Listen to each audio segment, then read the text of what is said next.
உறவுகளுக்கு இனிய காலை வணக்கம். இப்போ காலையில் நான் எங்கே கிளம்பிட்டேன்னு பார்த்தீங்கன்னா, கிட்டத்தட்ட ஒரு வாரமாட்டா எனக்கு முட்டிக்குள்ளே பயங்கரமான வலி, இடுப்பு வலி இப்படியெல்லாம் இருந்துச்சு. சரின்னு நேற்றுக்கு சாயந்தரம் தான் ஹாஸ்பிட்டல் போனேன். போனங்காட்டி ப்ளட் டெஸ்ட்டு எடுத்து பார்க்கலாம் அப்படின்ட்டு போனேன். டாக்டர் வந்து ஒரு ஊசி போட்டு மாத்திரை கொடுத்தாரு 3 நாள். நைட்டு ஊசி போட்டு வந்தோடனேயுமே அந்த கால் வலியெல்லாம் கொஞ்சம் நல்லா இருக்குது. அப்புறம் இப்போ காலையில் 7 மணிக்கு வந்து வெறும் வயித்துல ப்ளட் கொடுங்க டெஸ்ட்டுக்குன்னு சொல்லியிருந்தாரு. சரி, அதுக்கு தான் கிளம்பிட்டோம். நான் போயிட்டு வந்துட்டு ப்ளட்டில் என்ன பிரச்சனை இருக்குதுன்னு இப்போ சொல்ல முடியாது, சாயந்தரம் தான் சொல்லுவாங்க. ப்ளட் மட்டும் கொடுத்துட்டு வர்றேன். மேற்கொண்டு வந்து உங்களை சந்திக்கிறேன். எனக்கு என்ன பிரச்சனை அப்படின்னு உங்களுக்கு சொல்கிறேன், சரிங்களா? உறவுகளுக்கு வணக்கம். என்னோடய காலை ரொட்டீன் பாருங்கள். இது வந்து மல்லி, சீரகம், மிளகு, சோம்பு, பட்டை, கிராம்பு, வெந்தயம், ஓமம் இதெல்லாம் போட்டு அரைச்சி நான் ஒரு பொடி வச்சுருந்தேன் இல்லைங்களா, அந்த தண்ணி நைட்டே இதை காய வச்சுட்டு காலையில் எழுந்திரிச்சு லைட்டாக சூடு பண்ணி இதை குடிச்சிக்கிறது. தேன் ஊற்றி நீங்கள் சும்மா குடிக்க பிரியம்னா சும்மாவும் குடிச்சிக்கலாம். நான் வந்து கொஞ்சமாக தேன் ஊற்றி குடிச்சிக்குவேன். லைட்டாக வெதுப்பாக சூடு பண்ணி குடிச்சிடணும் வெறும் வயிற்றுல. இது வந்து ஒரு 10 விதமான நோய்களை குணப்படுத்துதாம்மா. நான் ஏற்கனவே உங்களுக்கு சொல்லியிருக்கேன். நீங்கள் வந்து கண்டிப்பாக இது ஸ்பூன் பக்கத்தில் இல்லை, ஸ்பூன் விட்டு நல்லா கலந்துட்டு இதையே காலையில் குடிச்சுக்குவேன். நான் அப்புறம் ப்ளட் டெஸ்ட்டுக்கு போகிறேன்னு சொன்னேன் பார்த்தீங்களா, ப்ளட் டெஸ்ட் போய் கொடுத்துட்டு வந்துட்டேன். கொடுத்துட்டு வந்துட்டு மணி 9 ஆயிடுச்சு. இப்போ தான் நான் இதே குடிக்க போகிறேன். அடுத்தடுத்து உங்களுக்கு வீடியோவில் சொல்கிறேன். செக்கப்புக்கு ஆஸ்பத்திரி போனேன் பார்த்தீங்களா, அங்கே தான் உழவர் சந்தை இருக்குது. முதல் வாக்கிங் அந்த சைடு தான் போவேன். போயிட்டு காய்கறி காலை நேரத்துலேயே வாங்கிட்டு வந்துடுவேன். ஆனால் இப்போல்லாம் கொஞ்சம் இடுப்பு வலி கால் வலிங்கிற காரணத்தினால கிட்டத்தட்ட ஒரு 3-4 மாதமாக நான் வாக்கிங் போகிறதவே நிறுத்திட்டேன். பிள்ளைங்க தான் ஏதோ காய்கறிகள் வாங்கிட்டு வந்து கொடுத்துறாங்க, இல்லைன்னா பக்கத்தில் ஒரு மளிகை கடை இருக்குது, அதில் வாங்கிக்குவோம். பார்த்திங்கன்னா உழவர் சந்தை விலை நிலவரம் எப்படி இருக்குதுன்னு சொல்கிறேன் பாருங்கள். தக்காளி வந்து இது கொஞ்சம் பெரிய சைஸ் தக்காளி, அதனால் இது வந்து கிலோ 40 ரூபா. எங்கள் ஊரில் தக்காளி விலையெல்லாம் இப்போ ஏறி போச்சு. ரொம்ப சின்ன சைஸில் இருக்கிற தக்காளி தான் 30 ரூபா. அப்புறம் பார்த்திங்கன்னா வாழைக்காய் வாங்கினேன், 3 வாழைக்காய், அது வந்து 20 ரூபா. அப்புறம் தேங்காய் 4 தேங்காய் வந்து 100 ரூபா சொன்னாங்க. சரின்னு வாங்கிட்டேன். தேங்காயும் ரொம்ப விலையாக தான் இருந்துச்சு.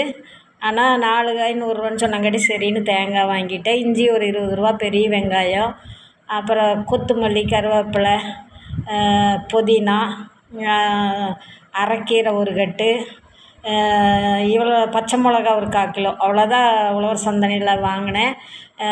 ஏற்கனவே காய்கள்லாம் வீட்டில் கொஞ்சம் நிறைய இருக்குது. சரி, எல்லாத்தையுமே முடிச்சுட்டு அப்புறம் வாங்கிக்கலாம் அப்படிங்கிறக்காக காய்கறி அதிகமாக வாங்கலை, இவ்வளோ தான் வாங்கினேன். வாங்கிட்டு வீட்டுக்கு வந்தாச்சு. இனி இது எல்லாம் இப்போ எடுத்து வச்சிட்ருக்கிறேன். சரி, அதுதான் ரொம்ப நாளாச்சு வீடியோ போட்டு, இந்த உழவர் சந்தை வீடியோ அப்படிங்கிறக்காக சரின்னு இதையும் ஒரு வீடியோவாக எடுத்து போடலாம் அப்படிங்கிறக்காக இதையும் ஒரு வீடியோவாக எடுத்து போட்டுட்டேன். பாருங்கள், உங்கள் வீட்டில் என்ன நிலவரம், உங்கள் ஊரில் அதை சொல்லுங்கள். அதாவது அடிக்கிற வெயிலுக்கு காய்கறிகளை ஒரு 2-3 நாளைக்கு அதுக்காக வேண்டி ஒரு அகலமான பாத்திரத்தில் நீங்கள் காய்கறிகளை அப்படியே போட்டுட்டு எடுத்து வச்சுட்டு கொஞ்சம் ஈரமான துணியை, அதாவது கொஞ்சம் காட்டன் துணியை, அதை வந்து தண்ணியில் நனைச்சி நல்லா பிழிஞ்சிக்குங்க. பிழிஞ்சிட்டு அந்த துணியை வந்து இந்த காய்கறி கூட மேலே போட்டு வச்சிட்டிங்கன்னா ஒரு 2 நாள் 3 நாள் வந்து நான் ஃப்ரெஷ்ஷாக வெளியவே வச்சுக்கலாம். ஃப்ரிட்ஜ் இல்லாதவங்க வந்து இந்த மாதிரி ஃபாலோ பண்ணலாம். எனக்கு ஃப்ரிட்ஜ் இருக்குது, இருந்தாலும் நான் காய்கறிகளெல்லாம் ஃப்ரிட்ஜில் வைக்க மாட்டேன். எப்போவுமே தக்காளி காய்கறிகள்லாம் எப்போவுமே ஃப்ரிட்ஜில் வைக்க மாட்டேன், வெளியே தான் வச்சு யூஸ் பண்ணுவேன். அதனால் இந்த வெயில் காலத்தில் இப்படி பண்ணுறதுன்னா தாராளமாக பண்ணிக்கிங்க, ரொம்ப ரொம்ப நல்லாயிருக்கும். ஆனால் துணியை வந்து அது துணி காஞ்ச உடனே மறுபடியும் எடுத்து தண்ணியில் நனைச்சி மறுபடியும் புழிஞ்சிட்டு மறுபடியும் போட்டு வச்சிடணும். ஈரத்தன்மையாகவே இருந்துகிட்டு இருந்ததுன்னா ஃப்ரிட்ஜ் வந்து நல்லாயிருக்கும், காய்கறி நல்லாயிருக்கும். தேங்காய் வந்து இப்போ பார்த்திங்கன்னா தேங்காய் இப்படி படுகடையாக போடக்கூடாது, இப்படி குத்தில் நிறுத்தின மாதிரி வைக்கணும். அப்போ வந்து ரொம்ப நாளைக்கு தேங்காய் வந்து கெடாமல் இருக்கும். இந்த கொத்தமல்லி தழை, கருவேப்பிலை, இந்த கீரைகள் இதையெல்லாம் பார்த்திங்கன்னா ஒரு பாலித்தீன் கவரில் போட்டு அதில் சின்ன சின்ன ஓட்டையாக போட்டு அதுக்குள்ளே ஓட்டு கட்டி வச்சிட்டிங்கன்னா அதுவும் ஃப்ரெஷ்ஷாக இருக்கும். ஃப்ரிட்ஜு யூஸ் பண்ணாதவங்களுக்காக வேண்டி தான் நான் இந்த டிப்ஸ் சொல்கிறேன். பச்சை மிளகாயை வந்து அந்த காம்புகளை கிள்ளிட்டு எடுத்து வச்சுக்கோங்க. அப்போ தான் சுட போகிறோம். அதுக்கு வந்து தேங்காய் பால் எடுக்கிறதுக்காக நான் 3 ஏலக்காய் சேர்த்துருக்குறேன்.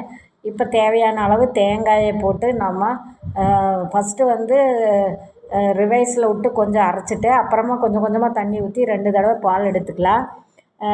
பால் எடுத்தாச்சு. இப்போ பார்த்திங்கன்னா ஆப்பமும் சுட்டுட்டுருக்கிறேன். எவ்வளோ அழகாக ஆப்பம் வருது பாருங்கள், அப்படியே சூப்பராக. சரிங்களா, பஞ்சு மாதிரி ஆப்பம். இதுக்கு வந்து